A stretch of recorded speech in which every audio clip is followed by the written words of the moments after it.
Industrialisation Sindh में सबसे ज़्यादा सनतें लगी हुई थी ओवर द पीरियड ऑफ, मैं कहूँगा कि लास्ट 30 ईयर्स और may be more than that 35 years.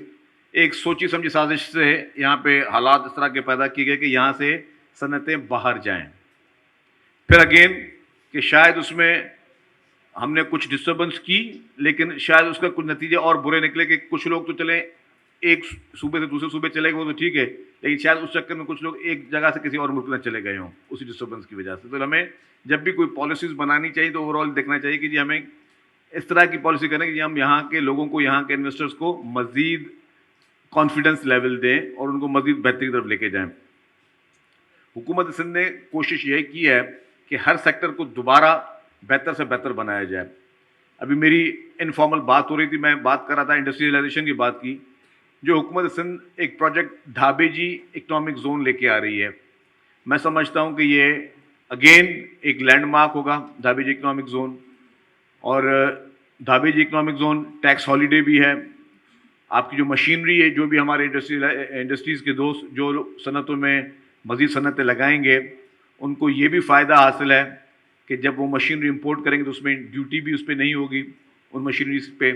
और ये वाहिद इंडस्ट्रियल जोन है पाकिस्तान का जो कि CPEC में शामिल किया जा रहा है। Orange line BRT 100% ownership by Sindh government Karachi में चल रही है। BRT कॉरिडोर बनाए, 2 और BRT की लाइंस आ रही हैं। एक रेड लाइन BRT जिसमें काम चल रहा है, उसमें कुछ इश्यूज थे, उसको भी हमने अल्हम्दुलिल्लाह रिजॉल्व कर दिया है। वो भी फिर अगेन केयर टेकर गवर्नमेंट थी, 8 महीने एक ईंट भी नहीं लग सकी वहाँ पे। फिर जैसे पॉलिटिकल गवर्नमेंट है, उसने फौरी तौर पर उसको एक्सपेडाइट किया। येलो लाइन BRT, अब येलो लाइन BRT हम कर रहे हैं वर्ल्ड बैंक के साथ, और जो रेड लाइन BRT वो हम लोग कर रहे हैं एशियन डेवलपमेंट बैंक के साथ। तो इंटरनेशनल डोनर फर्म्स और बैंक्स भी हमारे साथ इन प्रोजेक्ट्स में शामिल हैं। जो हम रेड लाइन BRT शुरू करने जा रहे हैं वो बायोगैस पे BRT बस चल रही है, चलेगी, और वो भी पाकिस्तान की पहली बस सर्विस होगी जो कि बायोगैस पे चलेगी। और वो बायोगैस, जब वो बायोगैस का हम प्लांट बना रहे हैं तो बायोगैस सिर्फ बस के लिए काम नहीं आएगी, वो आपके इंडस्ट्रीज में भी वो बायोगैस काम आएगी।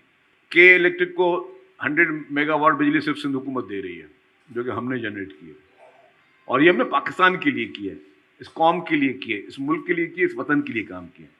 फिर नेगेटिव प्रोपेगेंडा चलते रहते हैं। मैं कहता हूँ हेल्थ सेक्टर पे आ जाए। ये फिर अगेन आप ये FPCCI के दोस्त हैं, पूरे पाकिस्तान के हॉस्पिटल्स विजिट की होंगी।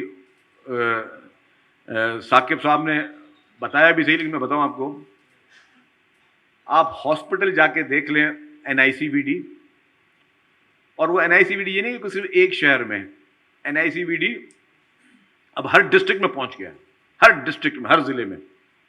आप हमारी SIUT देख लें, आप हमारी चिल्ड्रन हॉस्पिटल जाके देख लें, आप हमारी इन्फेक्शन डिजीज हॉस्पिटल जाके देख लें, आप गंबट में लिवर और लंग्स ट्रांसप्लांट जाके देख लें। पहले भारत जाते थे यहां से इलाज कराने के लिए, अब खैरपुर के एक जिले में लंग्स और लिवर का ट्रांसप्लांट हो रहा है। फिर आप कराची में ही, ज्यादा दूर नहीं है, जिना हॉस्पिटल में चले जाएं, वहां पे साइबर नाइफ जाके देख लें। हेल्थ पे ही मैं आपको बताऊं कि Indus hospital is not government owned hospital, एक प्राइवेट हॉस्पिटल है। उसको गवर्नमेंट ऑफ सिंध 5 अरब से ज्यादा हर साल सिर्फ ग्रांट देती है, 5 अरब रुपए के, भाई आप लोगों के मुफ्त में इलाज करते जाएं। जो फैसिलिटीज हम अगर कुछ हमारे हॉस्पिटल में नहीं है वो आप लोगों को देते जाएं। इस तरीके से इससे बड़ी और कोई खिदमत लोगों के लिए नहीं है। हमारे ट्रांसपोर्ट डिपार्टमेंट ये एक प्लान कर रहा है कि हम EV टैक्सीज शुरू करें यहाँ पे, ताकि आपकी जो है फ्यूल कॉस्ट से भी जान छूट सके, आप इन्वायरमेंट फ्रेंडली एटमॉस्फेयर दे सकें। और हमने उसमें जब EV टैक्सी की बात करें तो हम मर्द हजरात के लिए अलग EV टैक्सी शुरू करने का प्लान बना रहे हैं, और ख़वातीन के लिए अलग EV टैक्सी, पिंक टैक्सीज बनाने का प्रोग्राम कर रहे हैं, जिसमें ड्राइवर्स भी ख़वातीन हो, उनको रोज़गार भी मिले और वो चीज़ों को आगे जाके लेके जा सके। अनट्रीटेड पानी जा रहा है, लेकिन जो तीनों प्रोजेक्ट्स आपने नाम दिए, वाटर बोर्ड इसको एग्जीक्यूट कर रही है और इस पर बहुत ही तेज़ी स्पीड से काम हो रहा है। इसमें एक प्रोजेक्ट रेडी हो गया है, अब उस पर ट्रीटमेंट के बाद पानी जा रहा है, 2 जो है वो अंडर कंस्ट्रक्शन है। देखिए जी, इंफ्रास्ट्रक्चर सेल्स टैक्स जो है वो इसलिए मिलता है कि जी आपके रिसोर्सेज इस्तेमाल हो रहे हैं, आपके रोड रास्ता, आपका इंफ्रास्ट्रक्चर यूज हो रहा है पूरे मुल्क की एक्सपोर्ट और इम्पोर्ट के लिए। तो डेफिनेटली हमारी प्ली यही है कि ये सूबे को मिले पैसे तो सूबा इसमें फिर तरक्की का काम आगे कर सके।